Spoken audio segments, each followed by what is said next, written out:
कौन था? आज सीरीज में हम बात करेंगे पाको हिंद की मशहूर गुलकारा जिनको लोग नूर जहां के नाम से जानते थे।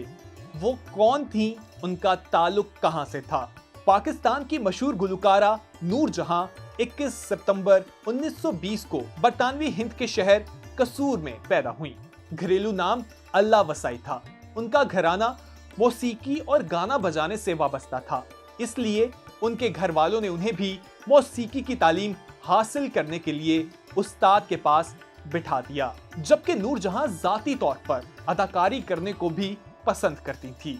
उस्ताद बाबा गुलाम मोहम्मद से मौसीकी की तरबियत हासिल की। उन्हें क्लासिकी, रवायती हिंदुस्तानी मौसीकी की खसूसी तौर पर तरबियत दी गई।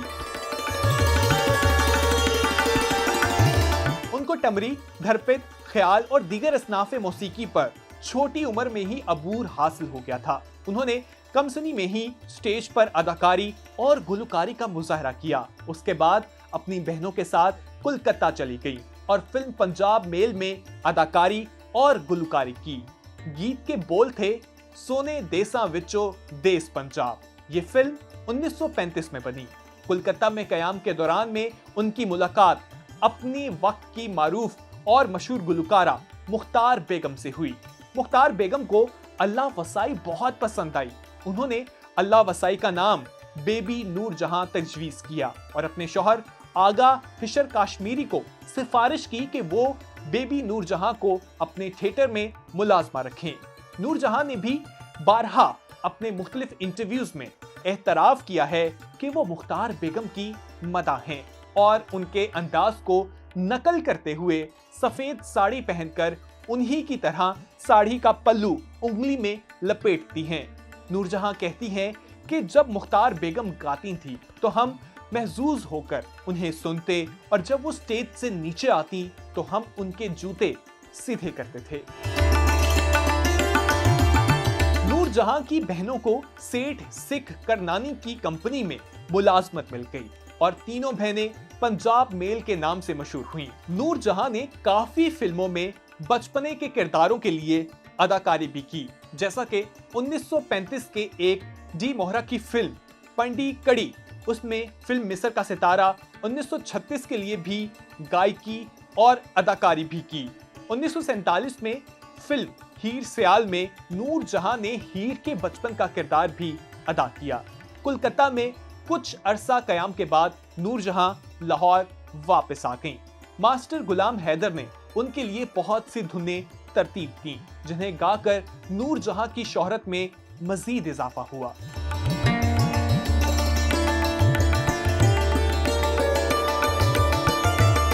नूरजहां ने पहली बार सेठ दिल सिख, जो पंजोली स्टूडियोज के मालिक थे, उनकी फिल्म गुल बकावली के लिए गीत गाया, जिसके बोल थे, शाला जवाना माने। नूरजहां ने 1942 में उनके मुकाबिल फिल्म खानदान में मरकजी किरदार अदा किया था। बतौर मरकजी अदाकारा ये फिल्म नूरजहां की अव्वलीन फिल्म थी जो कामयाबी से हमकनार हुई। उसके बाद नूरजहां ने 1943 में बनने वाली फिल्म दहाई के लिए भी गीत गाए। ये दूसरी बार था कि नूरजहां ने अपनी आवाज किसी दीगर अदाकारा के लिए दी हुई हो। दहाई में हसन बानो ने मरकजी किरदार अदा किया था। सादत हसन मंटो ने लिखा है कि रफीक गजनवी एक रोमान पसंद इंसान था। उसकी मुख्तलिफ टाइयों में उसकी मुख्तलिफ रोमान बंधे थे। रफीक गजनवी ने सादत हसन मंटो से नूरजहां का तारुफ करवाते हुए कहा था, मंटो ये नूर है, नूर जहां है, सरवरे जहां है, खुदा की कसम ऐसी आवाज पाई है कि अगर जन्नत की खुशलहान से खुशलहान हूर भी इनकी आवाज सुन ले तो उसे संदूर खिलाने जमीन पर उतर आए। फिल्म खान की कामयाबी के बाद नूरजहां मुंबई मुंतकिल हो गई। वहां उनकी मुलाकात सैयद शौकत हुसैन रिजवी से हुई, जो एक अदाकार और हदायतकार थे। नूरजहां और रिजवी की मुलाकातों में इजाफा हुआ और नौबत शादी तक पहुंच गई। नूरजहां के घर वाले इन ताल्लुकात के खिलाफ थे और वो नहीं चाहते थे कि एक कमाऊ लड़की शादी करके सारी कमाई साथ ले जाए, इसलिए रिजवी से ताल्लुकात पर कदगन लगा दी गई। मगर रिजवी और नूरजहां का इश्क सर चढ़ कर बोला और अंजाम शादी पर हुआ। सादत हसन मंटो भी इस शादी के मुखालिफ थे। सादत और शौकत दोनों दोस्त थे। सादत हसन मंटो ने रिजवी को कहा था कि शादी से परहेज करना। सादत हसन मंटो ने अपनी किताब नूरजहां सरवरे जहां में निहायत तफसील से इस सारे वाकयात को कलमबंद किया है। नूरजहां ने 1945 में बनने वाली फिल्म बड़ी मां में मरकजी किरदार अदा किया, जबकि लता मंगेशकर और आशा भोसले ने इस फिल्म में बचपने के किरदार अदा किए थे। 1945 में नूरजहां ने पहली बार जहराबाई अंबाले वाली और कल्याण के हमरा कवाली गाई। जनूबी एशिया में पहली बार खवातीन ने कवाली गाई थी। कवाली के बोल थे,